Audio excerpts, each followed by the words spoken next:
Samantala mga kapuso, maging alerto pa rin po tayo sa matinding init at alinsangan sa inyong pong mga bahay o sa inyong papasyalang ngayon pong weekend.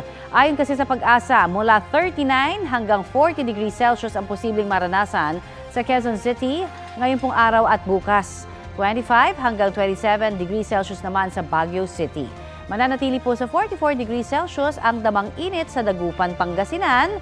36 hanggang 37 degrees Celsius naman ang posibleng heat index sa Mactan, Cebu, habang 40 hanggang 41 degrees Celsius sa Davao City. Ngayon pong weekend, maayos na panahon ang aasahan. Halos buong bansa kasama na ang Metro Manila ang magkakaroon po ng maayos na panahon at mababang tsansa ng ulan base po sa rainfall forecast ng Metro Weather. Easterlies ang nakakaapekto pa rin po sa bansa. Magdadala yan ng mainit na hangin at posible pang pag-ulan ayon sa Pag-asa.